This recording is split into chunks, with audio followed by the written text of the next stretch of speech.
Park Valley Church, welcome, and Park Valley Ashburn, welcome. I'm super excited that you guys joined us today, so thank you for being here. Yeah, like Pastor Kevin said, I'm not Barry. I know it's hard to tell the difference, but he has a little more hair than I do, so if you're confused on who's who. But my name is Pastor Matt, and for the past year and a half, I've been the student ministries pastor. But right now, I'm kind of stepping into a new position here at Park Valley Church where I'm becoming the family pastor. And John Mazingo, he's transitioning into becoming more of the small groups and discipleship and next steps pastor here at Park Valley Church. So basically what that means is I'm in charge of birth through graduation. And so I just do a lot more during the week. That's all that really means. And so for students in this room and people who are involved with the student ministries, basically that means I'm still going to hang out with you guys. I just email other people during the week instead of your parents. Does that make sense? So, yeah. So I'm super excited about the opportunity that I get to speak with you guys today and to share some things that God's doing in my life and in my heart and just what I want to share with you guys. I am a father of 3 boys, and I think I have a photo of them. You guys, here's my 3 boys. My oldest, Micah, just started kindergarten this week, and then my other 2, Judah and Isaiah, they are in preschool. And Micah is 5 years old, Judah is 4 years old, and then my youngest is turning 3 years old tomorrow. And so right now, my family, my wife and I are discovering the joys of being parents, and we remind ourselves that, like it's a joy and a blessing. And there's days when, how many of you guys in this room, I would guess if you're a parent, you're not allowed to play favorites, right? That's kind of a given, right? So I don't play favorites, but I do have a least favorite child. Yeah. And so, yeah, it does rotate, yeah. And so there's days when my least favorite child is pushing every single button that I have.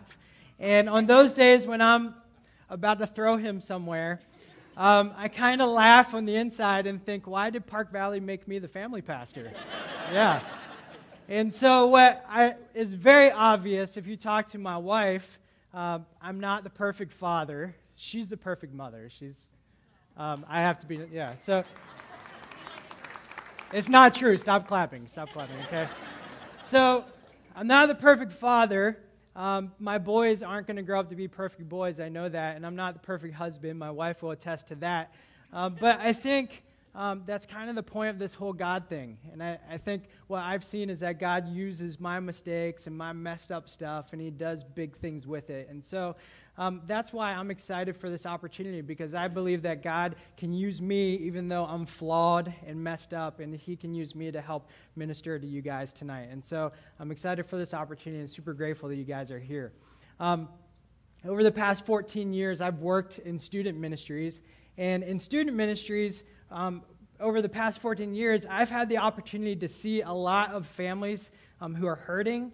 I've seen a lot of families who are struggling, but I've also seen a lot of families who are doing it good, who are healthy. And so my personality type, one of the things that I do as I see people and the way that they interact is a lot of times I take notes and kind of observe, like, hey, what's working and what's not working. And when I see a healthy family and I see a healthy interaction with a parent and their kids, a lot of times I try to pay attention to that and take notes and say, hey, what are they doing that is making their relationship like that? And so over the past 14 years, there's some things that I've seen and I've discovered that I think parents do that amplify their kids' faith, that really push them towards God. And then there's other things that parents can do that kind of hinder their kids' faith with God. And so tonight, what I really wanted to share with you guys is some of those things that I've seen that will really amplify a kid's faith with God. Now, if you're here tonight and you're not a parent, don't start shutting down, okay? Don't be like, oh, great, this message isn't for me. If you're a kid, not a parent, don't think this message isn't for me. If you're a grandparent, don't think that, because really the main point of my message tonight has to do with human beings. And so if you're alive in this room, if you're a human being, I think tonight we'll speak to every single one of us. Is that cool? So I want to pray really quick, and then we're going to dive into the message. So God, thank you. Thank you that we have an opportunity to hear from you through your word. And I pray that you would speak to every single one of us. I believe that you are a living God, and I'm sure that there's some people in this room who don't really know what your voice sounds like, maybe haven't heard it before, and maybe tonight you could speak to them and they could hear you. I pray that all of our hearts would be open, and I pray this in Jesus' name. Amen. So tonight we're going to be looking at in the Old Testament. The Bible is kind of broken up into two sections, the Old Testament, New Testament. The Old Testament describes God's relationship with Israel, and then the New Testament describes Jesus in the early church. And so in the Old Testament, where we're going to be picking up is this story where the people of Israel are hanging out, they're living in Egypt. And they've been living there for a long time. And the whole reason why they're in Egypt, and some of you guys are familiar with the story, the whole reason why they're there is this man named Jacob uproots his family and takes them over to Egypt, because at that moment in history, there's this famine going on where there's no food in all of the Middle East, and the only place that has food is Egypt. And so Jacob takes his family over there, and they plant roots down, and they live there. They basically never leave because they have food, and they get comfortable. And so the people of Israel, they start growing and becoming bigger and bigger and bigger, until it gets to this point in history where the Egyptian rulers, they start to get a little nervous because they look around and they're like, wow, there's more Israelites around than Egyptians, and we need to do something about this. And so what they do is the Pharaoh and the leaders of Egypt decide, hey, the best way to control the Israelites is to put them into slavery. And so they put them into slavery, and they force them into manual labor, hard labor, building pyramids, building buildings, planting crops, things like that. And so it starts this period of oppression over the people of Israel. And the people of Israel, they start to cry out to God. They're like, God, save us. God, rescue us. God, please send a rescue. And if you read in the book of Exodus, God starts to move and starts to orchestrate this great rescue mission with the people of Israel. God raises up this man named Moses to lead the people. After God raises up the man named Moses, it starts this kind of period of confrontation between Moses and Pharaoh. And then God starts to send plagues down on the people of Egypt and on Pharaoh. Until eventually Pharaoh, he pulls Moses into his room and he says, Moses, you need to get your people out of here. And so Moses gathers up all the people of Israel. There's thousands and thousands of them, gathers them up, and they start to leave the nation of Egypt. Now, if you know the story, Pharaoh changes his mind because it's like, well, there goes all my free labor. There goes all the people who do all the things that I don't want to do. And so Pharaoh gets his army and he says, hey, we need to go get them back. And so gets the army of Egyptian soldiers, trained soldiers with swords and spears and chariots and horses, while the Israelites have nothing. They're slaves. Okay? And so at this point, the Egyptian army starts chasing Israel. And I want to read in Exodus 14, verse 10, what happens in this story. So Exodus 14, verse 10, here's what it says. As Pharaoh approached, the Israelites looked up, and there were the Egyptians marching after them. They were terrified and cried out to the Lord. They said to Moses, was it because there were no graves in Egypt that you brought us to the desert to die? What have you done to us by bringing us out of Egypt? Didn't we say to you in Egypt, leave us alone, let us serve the Egyptians? It would have been better for us to serve the Egyptians than to die in the desert. And at this point, the people of Israel, they realize their helplessness because they're like, oh no, like we're about to be destroyed by this army. And in front of them, as they're traveling, is the Red Sea. Behind them is the Egyptian army. And on either side of them are mountains. And they're stuck in the middle, freaking out because they're like, there's nothing we can do. Absolutely nothing. We are powerless to defend ourselves. We can't run away. We are going to either go back into slavery. Most of us might die. It's going to be a terrible thing. And they're just stuck with no idea what to do. And I imagine, guys, that some of us in this room right now maybe feel that same feeling in our lives right now, right? And some of us are in some hard situations where we're like, I can't go forward, I can't go backwards, I can't go on either side. Right now, I have no idea what to do. And we probably understand what the Israelites are feeling right now. And so they're freaking out. They're upset at Moses. They're yelling at Moses, yelling at God. And then one of my favorite verses in the Bible, God shows up and God reveals his character to the people of Israel. So this is Exodus 14, verse 13. It says this. Moses answered the people, do not be afraid, stand firm, and you will see the deliverance the Lord will bring you today. The Egyptians you see today, you will never see again. The Lord will fight for you. You need only to be still. How cool is that?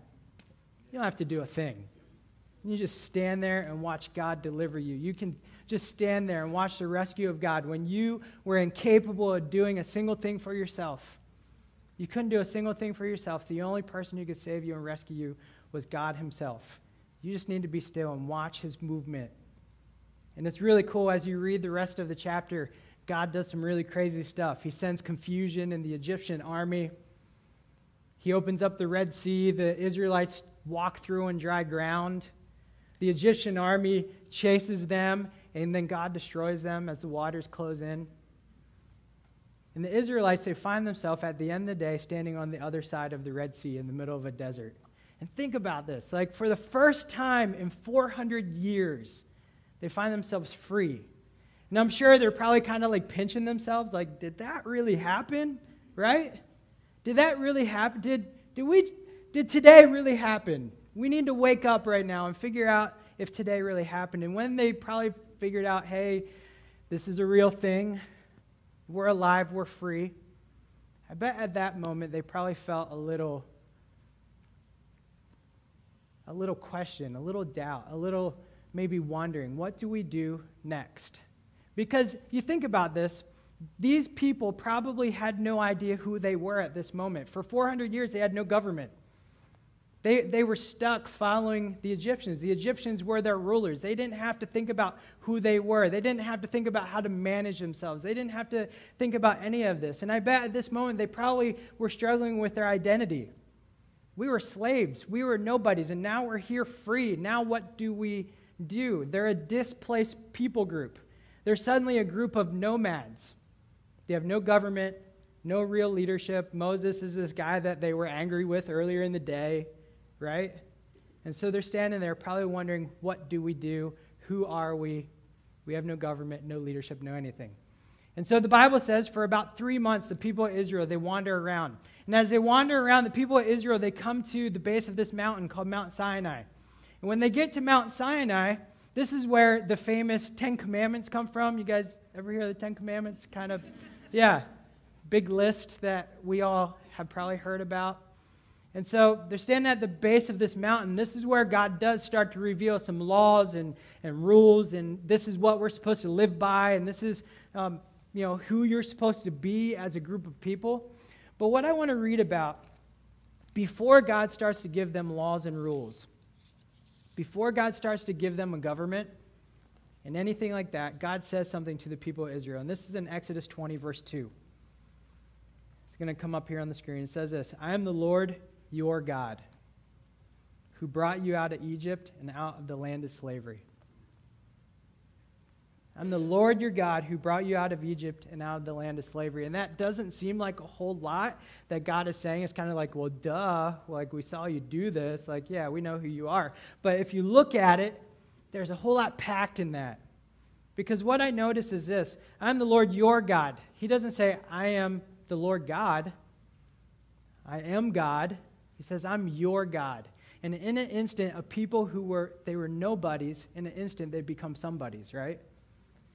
In an instant, they realize, oh, we're his. The God who destroyed the Egyptians, he did it because we were his. He pursued us and rescued us. That's who we are. And suddenly the people of Israel, they have an identity. They know who they are. Okay, we are the people that God fought for. And he loved us that much. He rescued us when we couldn't do anything for ourselves.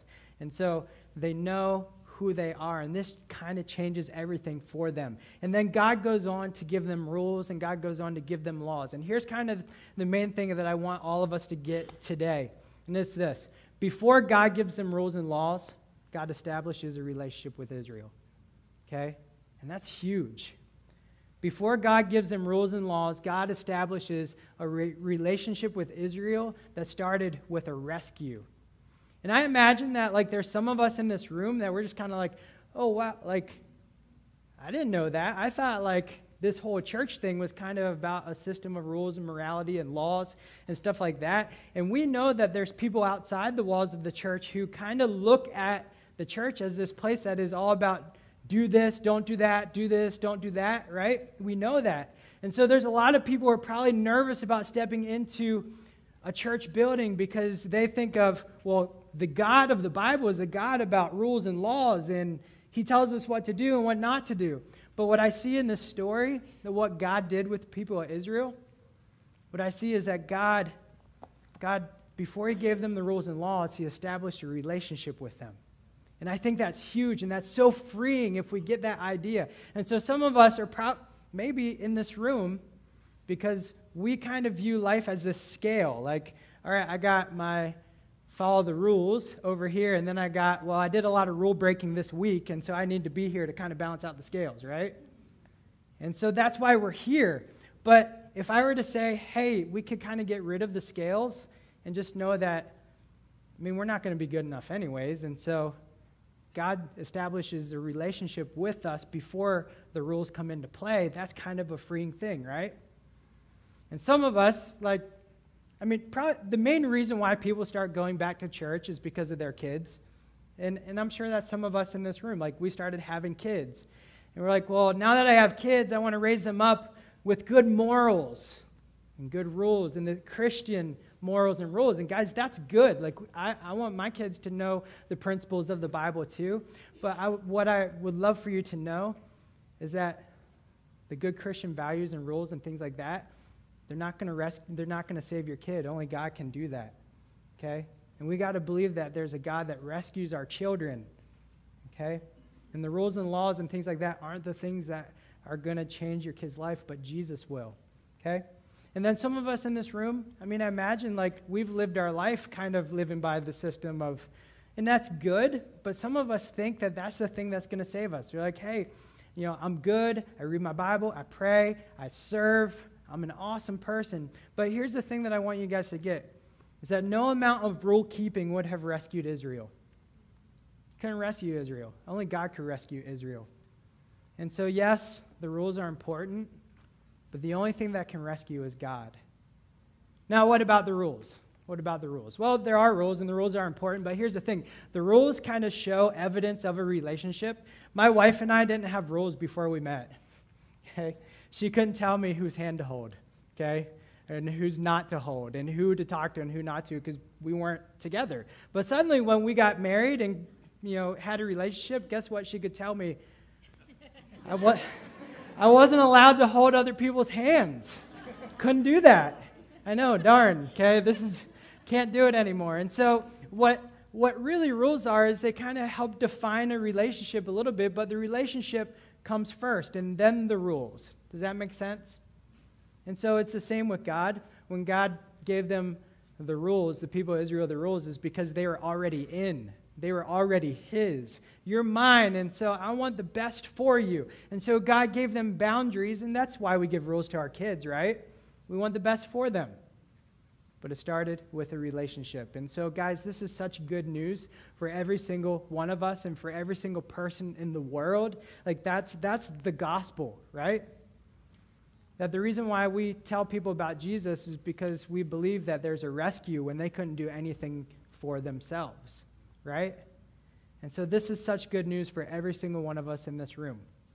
So, what does this have to do with families? So we're going to kind of transition into that a little bit, okay? So here's what I believe this has to do with families and as parents, what it has to do with us as parents is this.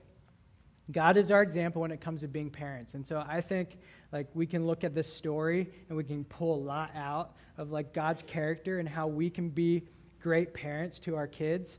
And so God's our example. Our kids' interpretation of who God is often comes from our relationship with God, right? So if we're struggling in our walk with God, our kids are going to maybe struggle with understanding who God is.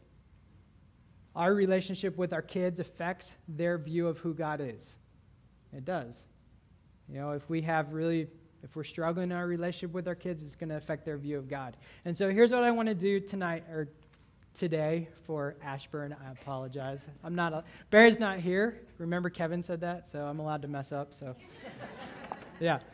So, here's what I want to do. I want to end talking about just asking 3 questions, okay?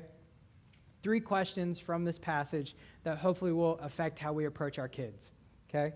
So first question, number 1, which comes first in your family, relationship or rules? So that's kind of obvious with this passage. Which comes first, relationship or rules? So my oldest, Micah, he's going through some phases right now. Anyone have kids going through phases? Yeah? Which really is a nice way of us saying we hope that they're not messed up and we want it to end soon, right? We're just like, they're going through a phase. Please stop at some point because I want a normal child. So he's going through some phases right now, and one of his phases is that he makes the worst sounding noises all the time. Does anyone have kids that do that? And he's just constantly, and we just at some point want to kill somebody. We're just like, and it's that repetitive over and over. I have to say this 100 times and over and over and over. And so there's some moments when he has like 10 phases going on at the same time, okay? And there's these moments when I just lose it and I just crush him with the rules. I just crush him. And I'm just like, you need to stop. And I just destroy him. And at that moment when I see his like face drop and I see his spirit crushed, at that moment I realize that the only thing I've communicated to my son is the fact that there's things wrong with him. At that moment. And I realize, oh my goodness, what have I done? I put the rules in front of the relationship. And rules, yes, they're there to keep our kids, in boundaries and help them have the best life possible, but they weren't there for us to point out the fact that they're defective. Does that make sense? And so that's what I would want to know for every single one of us in this room who has kids. Do our kids just think we're disappointed in them? Do they just think that? And so there's this tension that needs to be managed. Yeah, there's rules and there's relationship. Like that's a tension we got to manage.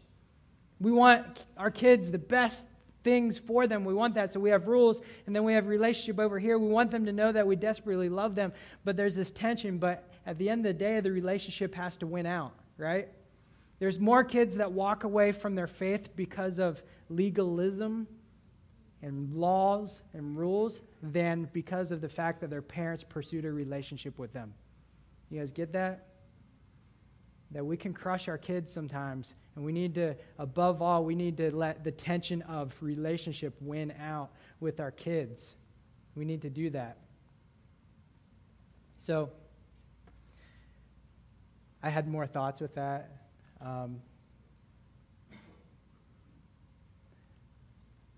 Let's go to number 2, okay? Do your kids know that they can come to you with their messes? Do they know that? Okay? When I read this passage, when God says, I am your God, and he says, I'm your God. When he says that, I believe what God was saying is, I can be trusted. I can be trusted. I fought for you, so I got you here. I got you free. I can be trusted. And basically what he's telling the people of Israel is like, you can trust me with your messes. And if you read about the Israelites, they're pretty messy people, constantly messing up. And God's like, hey, I can handle this. I can handle your messes. And what's interesting to me is that the people of Israel never had to prove themselves to God. They didn't. They were dysfunctional. They were unimpressive. They were very unimpressive. But constantly when we read in the Old Testament, God was trying to prove himself to them.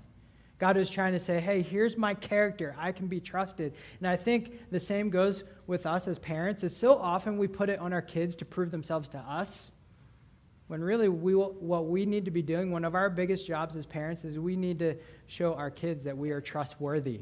You can trust me with your mess. And I think every time that we fly off the handle and we overreact, basically what we're saying to our kids is that we can't handle your mess. We can't handle it. Every time we overreact, they begin to shut down a little bit. You're driving in the car and your kid says something, hey, at school, so-and-so said this today. And inside, it's okay to freak out. But on the outside, we need to have that like rock solid, okay, great. And we need to show them that we can handle it and maybe come back later and say, hey, you know that thing that you brought up? Can we talk about that? Because if we overreact, what we're telling them is, I can't handle the messy stuff in your life. Does that make sense? Now, this one right here has been terrible for me this week. Yeah, very terrible. In fact, the other day, like I kind of overreacted a little bit. Okay, a little bit. So I overreacted a little bit, and it was great because my wife, she's sitting in the living room folding clothes, and she's like, "Hey, you know what you're talking about this weekend?" And I was like, "Yeah, I do." And at that moment, things got a little tense, and I may have overreacted some more. And then after about 5 or 6 minutes, I finally said, "Yeah, you're right," and I kind of hung my head a little bit, and I walked away dejected. But today, I got to ask my wife what I was talking about when she was hanging out with my kids, so it all kind of worked out. So, but I think we probably all know those moments, if you're a parent, where we've crossed that line, and guys, this is hard. It's hard. And sometimes we have to go back to our kids and we have to say sorry. We do. And that's not a bad thing as a parent to say you're sorry. We need to go back. And some of us know that this is kind of a tender spot with our kids right now. And I would hope that when the hard stuff in life is happening with our kids, like whenever they mess up with their friends, I would hope that we would be the first people they call. And if they're not going to trust us, who are they going to trust and call, right? If they're dealing with a secret sin, are they going to come to you for confession, for guidance? Are you trustworthy? Or have you overreacted so much that they don't know if they could come to you? And guess what? God doesn't overreact. Now, God's kind of a perfect example, right? So it's kind of hard sometimes to live up to that, but through the strength of God, we can begin to, let's take a deep breath. All right, let's say a prayer before we do anything. Let's listen to Him. Let's listen to what His Spirit has to say. Let's read the Bible. Let's go there for wisdom. And let's move into that hard stuff with our kids with gentleness and let them know that we can be trusted. So, last thing that I want to ask you guys, do we trust God with our kids? Do we trust God with our kids? One thing that I see a lot as I talk to parents about their kids and the things that they're dealing with is I think there's a lot of fear that our kids may die separated from God. And that's a legitimate, like, hey, we want them to know Jesus. But what happens is because of fear, a lot of times we force things. Does that make sense? We try to make things happen when they're not ready to happen. And so there's this kind of fear-based, like, let's try and move our kids towards God. And so we don't ever allow them to struggle when they need to struggle. And so sometimes I see that parents try to give their kids all the answers before their kid actually was able to wrestle and get the answers themselves. Does that make sense? And so sometimes we think that doubts are bad. Like, oh no, if you have doubts, you must not know Jesus. And so we try to give them 10-cent answers for million-dollar questions. And so we push their doubts away, and we're just like, no, just believe. Just know that God loves you. And we don't really let them wrestle with the hard questions. And so if we push their hard questions away, one day when they go to college and they have that English professor who starts to poke holes in their faith, because they were never able to deal with their doubts, their faith is going to crumble. Does that make sense? And so as parents, sometimes we need to just trust God with our kids and say, hey, they need to wrestle right now. We need to walk through this. And I need to not necessarily have all the answers for them, but maybe I can say, hey, I'm here with you, and I understand what you're going through. And we need to allow our kids to come to their faith decisions sometimes on their own. We can encourage them. We can pray for them. We can pray, God, please save them. Please rescue them. But here's the thing. We can't rescue our kids. We can't get our kids into heaven. Jesus gets them into heaven. Does that make sense? And so we need to trust God. So one of the things I put down on your sheets is God loves your kid more than you do. And I know that's probably hard to understand, but He does. God's love for your child will create a relationship with your child, not your rule to follow God. Well, you have to do this, you have to do that. Yeah, we need to have rules, and I encourage you to bring your kids to church. I encourage you to make them come to middle school and underground and high school ministry and the different things that we do. I encourage you to do that because they're going to have a blast and they're going to fall in love with it. So sometimes you need to make them and kick them out and go. But know there's going to be moments when you need to let them just wrestle. So God's rescue is never clean. It's gritty, it's dirty, but the struggle will make your kids stronger. It will. And so I guess kind of going back to my big main point today is this. Before God gives Israel rules and laws, he establishes a relationship with them because of a rescue. So